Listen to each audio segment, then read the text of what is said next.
Rafa Rius, ¿qué hay? Buenos días. Hola Manolo y nuestra audiencia, buenos días. Pues vamos a ver lo que hoy contamos, o mejor dicho, cuentas a la gente. No, lo habías dicho bien, contamos, me tienes que ayudar. Yo contaré poco, pero en fin, o te interrumpiré de vez en cuando. Dices que Ucrania y Palestina, dos conflictos con malas perspectivas. ¿A Pues qué te sí, refieres? lamentablemente, porque llevan ocupando las primeras portadas de la prensa internacional desde hace ya mucho tiempo, pero no parece que la evolución que llegan sea como para despertar esperanzas. Mm, Por empezar por Palestina, en el momento actual, las únicas perspectivas posibles a corto y medio plazo, tanto en Cisjordania como en Gaza y últimamente en el Líbano, son para el pueblo palestino o la muerte o el exilio o el apartheid dentro de su propio país. Y que se vayan, como digo, preparando Hezbollah y los libaneses, que parece que ellos son los siguientes. Hablando de malas perspectivas, cabría destacar los dos últimos ataques a miembros de Hezbollah en Beirut esta misma semana, introduciendo, como no se han cansado de explicarnos, explosivos en sus dispositivos móviles ujú. que han causado ya más de 500 muertos, según la cadena norteamericana, la CNN. Y la cosa no ha acabado. Israel dice que en declaraciones del jefe de su ejército, un tal Herzi Halevi, que dicen que no hay que dar respiro a Hezbollah. Bueno, pues a causa de ello, más de 100.000 personas, las cifras son inciertas, pero parece que supera bastante esa cantidad, han sido desplazadas del sur del Líbano hacia Siria, lo cual es aquello de la sartén y el fuego, o de Guatemala a Guatepeor, porque en Siria tampoco es que las cosas estén precisamente de maravilla. Y las cosas pueden ir a peor, porque Israel ya ha advertido que acelerará sus operaciones ofensivas en Líbano y no descarta la invasión por tierra de sus tropas. Mm. Entonces, bueno, la oleada de bombardeos y de dispositivos móviles manipulados solo desde el lunes ha dejado ya más de 550 muertos y 1.800 heridos. Y es de prever que una respuesta chiita a estos ataques puede incluir la participación en ellos de Irán. Recordemos que las milicias de Hezbollah pertenecen a la secta chiita igual que los iraníes, ¿no? Los monjes estos iraníes. Ujú. Y bueno, y por supuesto eso incluiría, como no podía ser menos, una contrarrespuesta de Israel y entrar en un bucle, una espiral de la que no se ve otro final que no sea el control por parte de Israel de todo el Oriente Medio, porque con todos los cristianos maronitas, que son una minoría, pero que también están ahí en el Líbano, y por supuesto todos los árabes de la zona, como ciudadanos de ese nuevo apartheid sionista. Cabría recordar, para hacer un poco de historia, para que entendiéramos un poco cómo está la zona, que desde el Neolítico el Oriente Próximo ha sido una zona de paso entre Asia y Europa y siempre se ha caracterizado por su diversidad étnica. Es decir, que eso de que los judíos pretenden ser los únicos habitantes históricos es mentira, pero ya ha pasado y se ha establecido, bueno, no vamos a entrar ahora en ello, pero multitud de etnias diferentes. Pues bueno, eso al parecer se ha acabado.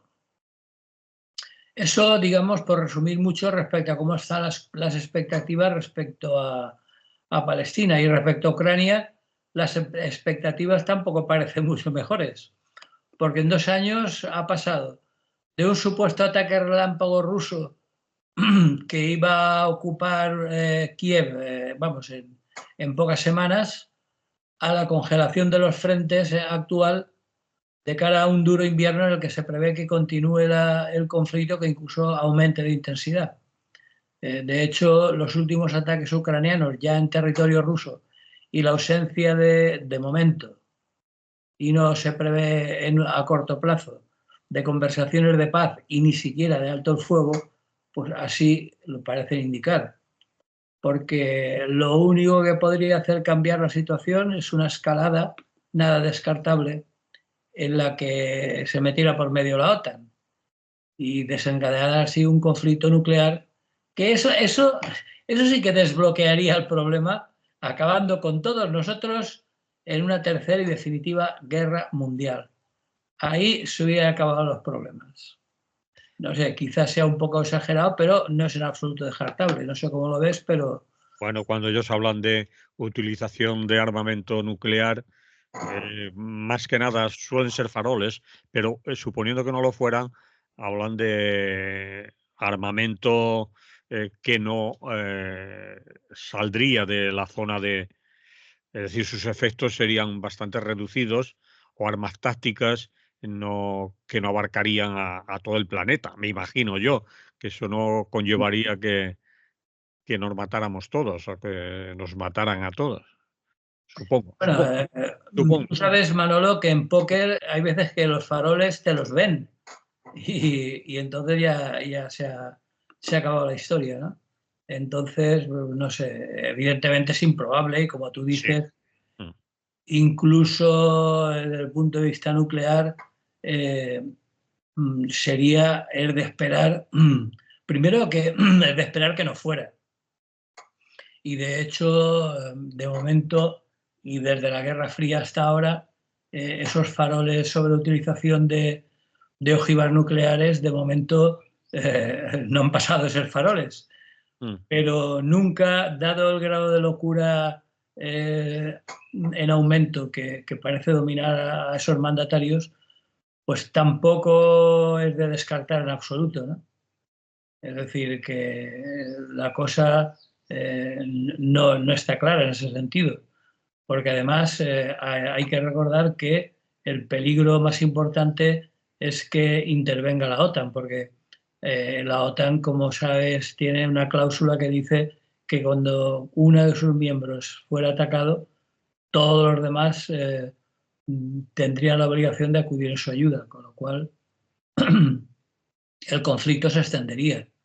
Y no olvidemos que la globalización también llega al aspecto militar y que por detrás del conflicto entre Rusia y Ucrania pues hay que contar con la actitud que tomaría no ya la Unión Europea, que cada vez pinta menos, pero sí China, la India, etcétera, ¿no?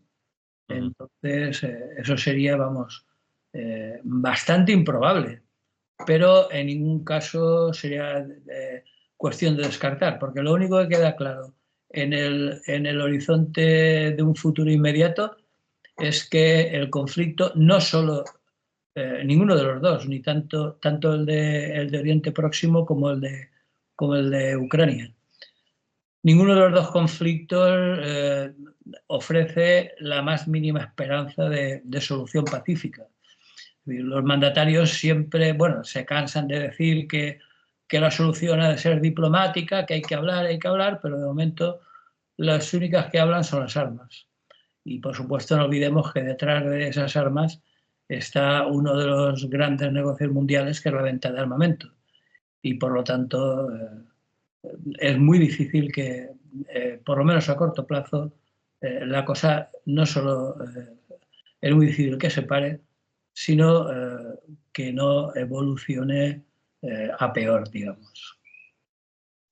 Bien. Como es un conflicto del que siempre está hablando, pero simplemente era dar una visión de cómo están estos momentos y que, como digo, la principal novedad, por una parte, en Palestina, es la probable invasión de Líbano por parte del ejército israelí, y por lo que se refiere a la guerra de Ucrania,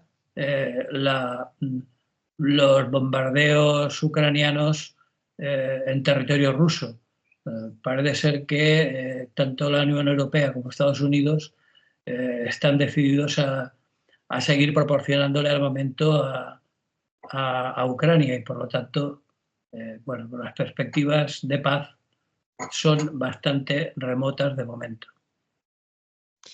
Bien, pues a mí no se me ocurre nada que añadir ni nada que siquiera que preguntarte.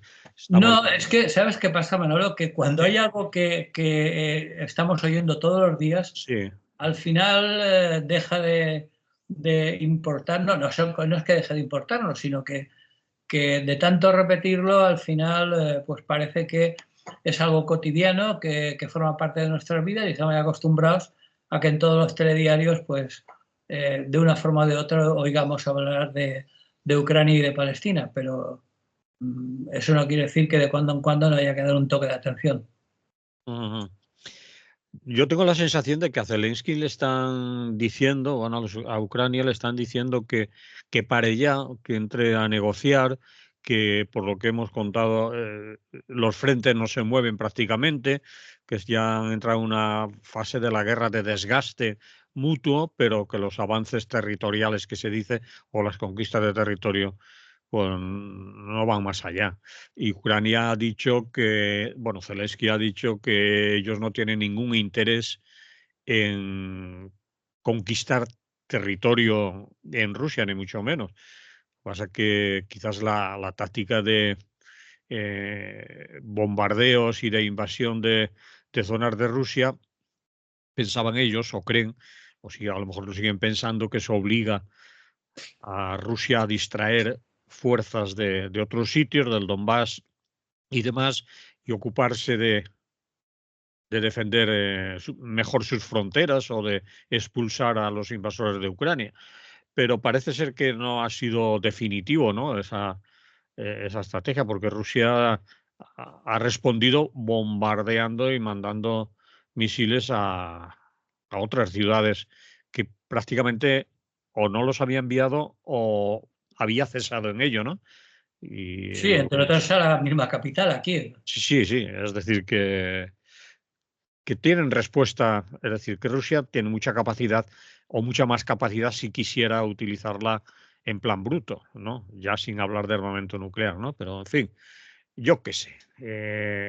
Ahí hay más que cuestiones militares o cuestiones estratégicas, intereses cruzados, y yo tengo la sensación de que a Estados Unidos y a Ucrania, y a Europa, le interesa más lo estratégico que la propia Ucrania, ¿no? Es decir, No, está claro, Manolo, la penetración en territorio ruso ha sido relativamente pequeña sí. y es más, como tú decías, parte de una estrategia militar que de realmente conquistar terreno. Como tú decías, pues distraer tropas rusas hacia otro lado, pero en cualquier caso, como lo que sí que ha manifestado Zelensky en numerosas ocasiones y parece evidente, es que no están dispuestos a aceptar la cesión del Donbass a Rusia, es Mm, decir, que no, para ellos no es como pasó en otras ocasiones, que bueno, que aceptan los hechos consumados, como pasó con Crimea, por ejemplo, y dicen, bueno, pues ya que lo han conquistado, pues bueno, que se queden, ¿no? Pero en este caso parece ser que no es así, o al menos así lo han manifestado, porque en las conversaciones de paz lo único que podría desbloquear la situación en un sentido positivo sería que Ucrania aceptara que esos territorios donde por otra parte la población es de habla rusa y mm. que incluso si se hiciera un referéndum seguramente es posible que una mayoría no le importara pertenecer a Rusia, pero claro, si Zelensky y su gobierno no están dispuestos a aceptarlo, pues la verdad es que cualquier atisbo de paz es complicado. Cierto, estoy de acuerdo. Entonces, nos toca seguir esperando. Quizás lo que intenta también es que otro invierno que se viene encima, pues que no continúe eh, la guerra, los frentes abiertos, etcétera. Pero no sé, hay veces o meses o temporadas que da la sensación, bueno, parece ser que están negociando, que van a negociar, pero después se vuelven a recrudecer los combates, vuelven las frases, las palabras y las declaraciones duras y vuelta a empezar. Yo ya no lo sé. No, está claro, porque además que no hay ninguna autoridad supranacional o alguna autoridad global que pueda ejercer una presión efectiva. Porque bueno, el señor Guterres desde las Naciones Unidas puede hacer todas las declaraciones de buenas intenciones que quiera. Pero claro, él no pinta nada y el que pinta es el Consejo de Seguridad y todos sabemos cómo funciona el Consejo de Seguridad y su derecho de veto, ¿no? Entonces, desde el punto de vista de presión internacional está muy complicado. Y por lo que se refiere a la Unión Europea, pues cada vez es más insignificante su capacidad de influencia, ¿no? Por lo tanto, así están las cosas de momento. Bien, ¿te parece que le pongamos música a esto entonces? Sí, me parece. ¿O nos esperamos, como tú decidas? No, pon un poco de música. Vale.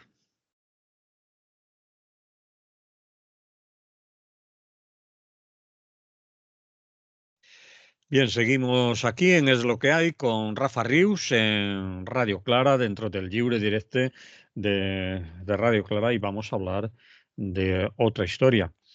La privatización de la guerra. Seguimos en plan guerrero, la privatización de la guerra. La Wagner en Malí, o Mali, según como seamos anglófilos o francófonos. Vale, la Wagner en Mali, o Malí, ¿tú cómo dices? Yo normalmente, dado que es una antigua colonia francesa, digo Malí, pero Vale, vamos, las correcto. dos cosas se oyen habitualmente, las dos acentuaciones se oyen. Bueno, pues eso que en un contexto global de privatizaciones continuas, el negocio de la venta de armas y los ejércitos no podía ser menos. Y vivimos tiempos en los que el mercado capitalista ya ha impuesto su ley y es constante el abandono de lo público en beneficio de lo privado. Entonces, el ejército del gobierno militar de Malí, pues visto que no tenía fuerza suficiente para controlar el territorio, ha echado mano de los mercenarios de la Wagner, ¿no? Porque los soldados mercenarios siempre han existido, ¿no? Vamos, desde la antigüedad, desde Grecia y Roma hasta los tercios de la monarquía española en Flandes o incluso la Legión Francesa en el siglo XX, ¿no? Y hasta el grupo Wagner en nuestros días. Y especialmente han existido en el continente africano, Wagner, donde ha emigrado desde Rusia. Y el negocio de las milicias, estas privadas, no ha cesado de aumentar. Es decir, porque por supuesto la Wagner no está en Malí por puro altruismo, ellos son obreros de la masacre contratados por el gobierno respectivo, que en este caso es una dictadura como la última que gobierna Malí, ¿no? Y bueno, y últimamente, precisamente no con demasiado éxito, ¿no? Lo último que hemos conocido es una batalla en el municipio de Chinzahuatene, muy cerca del desierto del Sáhara, que se convirtió hace un par de meses en una de las peores derrotas del gobierno Wagner en África, ¿no? Perdón, del grupo Wagner en África. A finales de julio, rebeldes tuaregs separatistas de Malí, junto con combatientes yihadistas, y decimos yihadistas porque ya no se sabe ni a qué grupo pertenecen, porque hay varios pululando por la zona, pues en esa emboscada mataron entre 50 y 67 mercenarios de la agrupación rusa Wagner, según un grupo de investigación sobre el terreno, un grupo que se llama All Eyes on Wagner, todos los ojos sobre Wagner, y este informe que comunicó la cadena de France 24, que es la cadena pública francesa, reconstruye los enfrentamientos incluso con imágenes que han recuperado entre los cuerpos de los combatientes de Wagner, ¿no? se trata de una de las derrotas más fuertes para para el grupo mercenario ruso desde que está activo en África, ¿no? Y bueno, un año después de la muerte del líder del grupo mercenario, recordemos a Yevgeny Prigozhin, pues todavía no está del todo claro qué ha sucedido con su imperio de combatientes, ¿no? Recordemos que estaba en Rusia, por supuesto, en Ucrania, en Siria y en algunos países de África. Todo esto viene, esta dispersión viene a partir de lo que sucedió después de, si recordamos, el motín que se produjo contra Moscú, Sí. que avanzaron en territorio ruso en dirección a Moscú, Sí. y que, bueno, aunque fue abortado, poco después se produjo la repentina y sospechosa muerte en accidente aéreo de su líder Prigozhin. Entonces, bueno, la cosa se ha extendido, no se sabe muy bien ahora quién ostenta el liderazgo, al menos no se habla mucho de ello, ni su nombre suena demasiado, pero el grupo Wagner controla en estos momentos no solo los aspectos militares, no solo se dedica a la guerra, controla empresas y proyectos por valor de miles de millones de dólares y, como digo, ha operado en Siria, Malí, la República Centroafricana, Sudán, Libia, desde que abandonaron Ucrania, que, por cierto, por lo que comentábamos antes, es uno de los factores que, según algunos analistas, explican el fracaso en los avances rusos en territorio ucraniano, ¿no? Porque los mercenarios de la Wagner parece que eran bastante efectivos como militares, ¿no? Y son los que en una primera hora invadieron más rápidamente territorio ucraniano. Pero como ahora se han dispersado y se han ido a montar sus negocios en otros países, sobre todo en África, pues los rusos, el ejército ruso, que por otra parte, según dicen algunos analistas, había valorado mal el momento de la invasión, porque parece ser que invadieron con 100.000 soldados Ucrania, y aunque parezcan muchos, parece ser que un país tan grande como Ucrania y con tantos frentes, 100.000 soldados no eran suficientes, y ahí sí que la acción del grupo Wagner era muy importante en primera línea de combate, ¿no? Pero bueno, el caso es que en estos momentos en que varias docenas de conflictos armados permanecen abiertos en todo el mundo, pues bueno, los mercenarios como los de la Wagner tienen el terreno abonado para su negocio. Y es de temer que esto no haya hecho más que empezar. Bueno, y aquí en España, por dar una nota folclórica, por si faltaba algo de leña al fuego militar, el inefable exagente social, señor Cándido Méndez, propone la restauración de la mili. Eso Eso sea. sí, paritaria, para que las mujeres también puedan disfrutar con la guerra. Atontado está el señor ese. En fin, ya lo estaba antes, ahora también. Bien, Ahora más. eso se ha quedado en una anécdota, ¿no? Ha hecho Sí, unas es una cuantas risas anécdota, por aquí. pero que no indica porque no indica más que ahora más que nunca, con privatización o sin ella, el discurso y la práctica antimilitarista se hace más necesaria que nunca, ¿no? Mientras haya tontaos como el señor Cándido Méndez que se dediquen a hacer declaraciones extemporáneas pidiendo algo bueno, que ha desaparecido prácticamente en todo el mundo.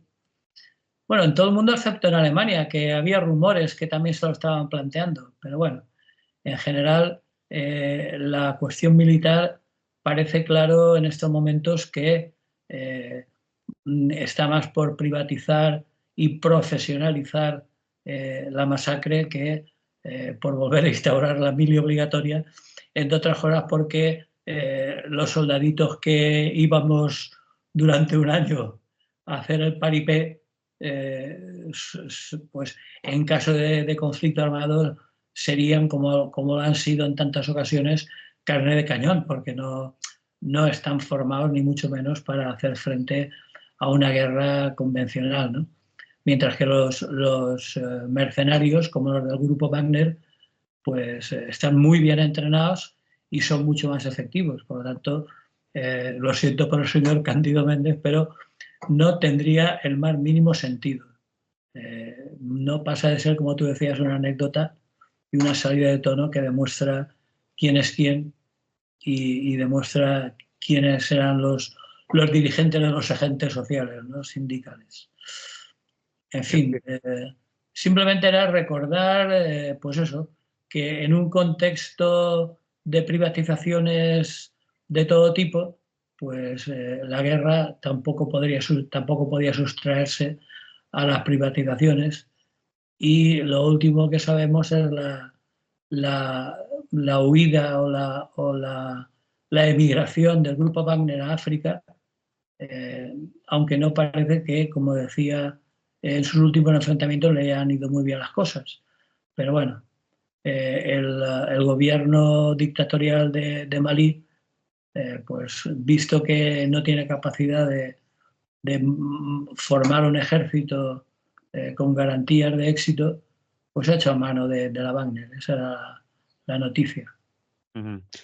En cualquier caso, la Wagner no es solo un ejército mercenario que va allí a pegar tiros, sino, desde mi punto de vista, y creo que es así, es una punta de lanza de Rusia en África, ¿no? Y sobre todo en esos países del Sahel.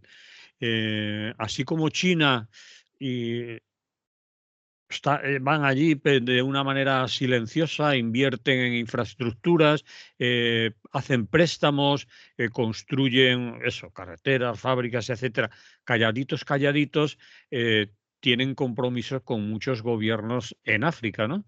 En cambio, Sí, Rusia va como elefante en cacharrería, ¿no? Va primero con las escopetas y, obviamente, aunque sea un ejército privado, no olvidemos quién mandará definitivamente en ello. Será Putin y alrededores, o los grandes capitostes rusos, y estarán allí allanando camino. Bueno, al fin y al cabo, a Mali han ido porque los de Mali le dijeron a los franceses: largaros de aquí, que vamos a traer a otros que son mejores que vosotros, hablándolo así muy a la ligera, ¿no? Pero el que esté Wagner en Malí es el resultado de que Francia, entre que los han echado y se han ido, ¿no? De esa zona, ¿no? hombre, está claro que la salida de Francia del Sahel y Sí, que en concreto de Malí no es tan sencilla, es bastante compleja y tiene distintas explicaciones. sí. Una de ellas es el nacionalismo africano, en el sentido que queda muy bien para cualquier gobierno, especialmente si es dictatorial, ponerse en contra de la antigua metrópoli para Eso. demostrar que su nacionalismo, ¿no? Y que no se produjera ninguna forma de neocolonialismo y por lo tanto que saliera Francia. Pero claro, Francia llegó a tener, no tenía muchos, si no recuerdo mal, creo que era una cifra relativamente modesta, de unos 10.000 soldados sobre el terreno, que tampoco le solucionaban mucho al gobierno de Mali, pero está claro que le venía mejor, teniendo en cuenta, y eso no hay que olvidarlo, que Malí es un territorio muy rico en todo tipo de recursos, ¿eh? Por lo tanto, bueno, le venía mejor pagar a unos mercenarios como los de la Wagner, que por otra parte, como tú dices, la Wagner tiene dos caras. Por un lado, el negocio, es decir, ellos cobran por luchar a favor del gobierno de Mali y por también montar, como decía antes, toda una serie de empresas relacionadas con la cuestión militar, ¿no? Y por otra parte, evidentemente, Putin está detrás de toda la movida. Es decir, es una manera de exportar los intereses rusos al continente africano, que como tú decías, el gran enemigo en estos momentos es China, que de una manera mucho más discreta y efectiva lo que ha hecho ha sido penetrar económicamente por medio de préstamos baratos o de construir infraestructuras. Por ejemplo, en la Guinea Española ha construido todas las infraestructuras, como también hay dinero por medio, porque se ha descubierto petróleo en el Golfo de Guinea, pues las infraestructuras tanto del continente como de las islas las han construido los chinos, desde el alumbrado, el alcantarillado, las carreteras, etcétera, ¿no? Entonces, bueno, la estrategia china es mucho más efectiva en ese sentido porque es económica y no se complica la vida con quien manda. Los chinos son pragmáticos con su sistema de comunismo capitalista y les viene mucho mejor estar a buenas con todo el mundo, no les importa si el gobierno al que prestan o al que ayudan es una dictadura o no. Y de momento, y a la chita callando, como tú decías, pues en estos momentos se han hecho con el control de la economía de gran parte del continente africano. Entonces, bueno, esperemos que la presencia de Wagner no entre en conflicto con los intereses chinos, porque si no, eso sí que sería otro foco de conflicto muy peligroso. Muy bien. Vamos con otro tema, Rafa.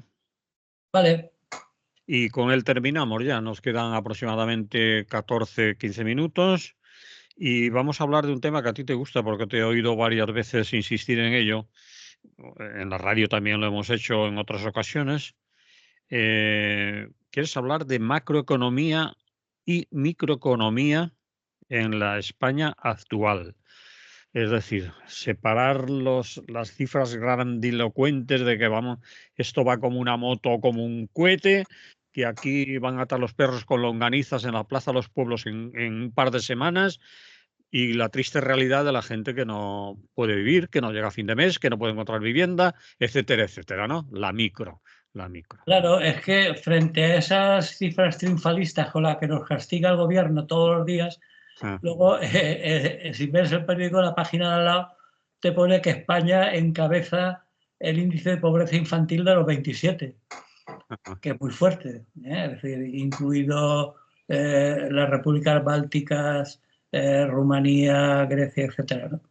Es decir, que teniendo en cuenta que según el gobierno estamos en el país de Yupi, es decir, que y en un gobierno que, como sabemos y no cesan de repetirnos, es el más progresista del mundo mundial, pues no podemos sino congratularnos ante las cifras macroeconómicas que puntualmente nos proporciona el señor Tezanos y su CIS, ¿no?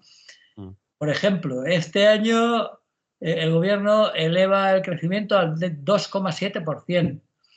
Para el nuevo plan de energía, que por cierto, habría que hacer un paréntesis para comentar que la invasión de aerogeneradores y campos de placas fotovoltaicas que está invadiendo la España vaciada y alguna no tan vaciada.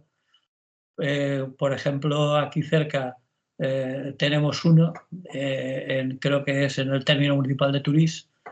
Pues bueno, para ese nuevo plan de energía prevé movilizar 300.000 millones y crear 560.000 puestos de trabajo hasta 2030.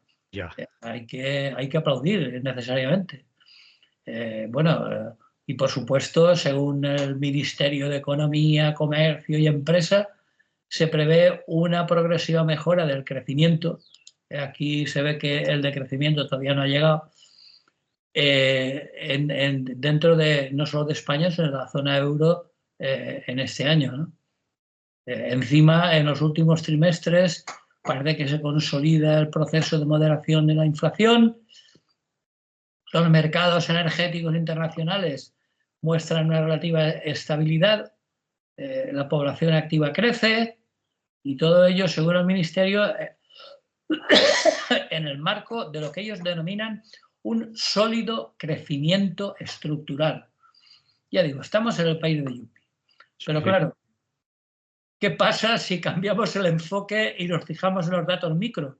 Es decir, en los que afectan personalmente a las personas individualmente consideradas. Porque claro, aquí nadie come de la macroeconomía. Entonces, el panorama ya no resulta tan idílico. Porque según han reconocido diversos analistas Incluso últimamente he leído algunos de la acera de enfrente, es decir, de los empresarios y la gente que está empeñada en la macro. Los malos, vamos. Sí, pero incluso ellos han reconocido que al parecer lo macro y lo micro en economía en estos momentos van en direcciones opuestas, que es lo que tantas veces hemos dicho del aumento del abismo social entre ese 1% de multimillonarios y ese 99% al que quieren vender la moto de que todos somos clase media, pero que difícilmente llega a final de mes, que tiene gravísimos problemas como el de la vivienda, sobre todo entre la gente más joven, que las cifras de paro no acaban de consolidarse, sobre todo que las condiciones de trabajo cada vez son más precarias, que no hay manera de que el gobierno se decida a actuar por su cuenta para reducir la jornada laboral, pero bueno, porque por un lado los autónomos, es decir, el taxista, el sastre, el fontanero, el carpintero o los pequeños comerciantes, pues por lo general, aunque en la macroeconomía España va bien y va con un tiro y otras tonterías que hemos oído estos días, pues a esos autónomos no les va tan bien. Además lo estamos viendo todos los días, no hace falta ser un profundo analista. Vemos en nuestros pueblos y ciudades como están cerrando los pequeños negocios todos los días. Uh-huh. Y sus locales van siendo sustituidos por alojamientos turísticos. Hay un pequeño detalle bastante revelador, y es que los edificios de nueva construcción en las ciudades, antiguamente las plantas bajas se reservaban para pequeños negocios, ¿no? Sí, sí. Hacían sus persianas metálicas Sí. para venderlos, para que se establecieran ahí pequeños negocios. Bueno, pues ahora en muchos casos están siendo sustituidos por viviendas privadas, ¿no? Porque en la planta baja, porque evidentemente locales comerciales para pequeños negocios cada vez se venden menos, ¿no? Ahora, eso sí, están siendo sustituidos por alojamientos turísticos. Ese año en concreto, más de 90 millones de turistas se prevén al final de 2024, que, por cierto, habría que recordar que es el doble de habitantes indígenas, ¿no? O sea que las cifras a veces dan un poco de miedo. ¿Cuántos millones de turistas has dicho? Más de 90 millones al final de diciembre de este año. Somos un parque temático ya, ¿no? Sí, sí, sí, porque antes se hablaba de Barcelona, que es el más descarado que teníamos, porque Madrid, por ejemplo, siempre ha sido ciudad de paso. Pero bueno, en Bilbao tienen el Guggenheim, en Sevilla tienen sus atracciones turísticas consolidadas, el Parque de María Luisa y sus barrios como el de Triana, etc. Valencia tenemos la Ciutat de la Ciencia, de las artes y las ciencias, en fin, parques temáticos, como tú decías. Y en cambio, si bajamos a lo micro, pues hace poco conocíamos el dato poco honorable, como decía antes, de ser el país de los 27 con mayor número de niños pobres, bueno, y por supuesto infraalimentados. Y en general, no solo niños, en términos generales, el índice de pobreza severa se acerca peligrosamente a 1/3 de la población. Y luego los paños calientes puestos para solucionarlo, pues tampoco solucionan nada. El ingreso mínimo vital, que tanto se ha anunciado muy platillo, burocracia mediante, solo llega al 18% de los posibles beneficiarios. Y bueno, tampoco hace falta consultar estadísticas. Si paseamos por las ciudades, cada vez vemos por las calles más personas sin techo. El precio de los alimentos ha subido en los últimos 4 años, desde el final de la pandemia, más del 23%. Es decir, en fin, todos los datos que afectan a la microeconomía son auténticamente, bueno, terroríficos, de película de terror. Y recordar que el paro somos también número 1 comparado con países europeos, y en el paro juvenil el principal, el país con más paro juvenil, incluso comparado con países como Grecia, ¿no? Que fue rescatada de aquella manera, ¿no? Sí, sí.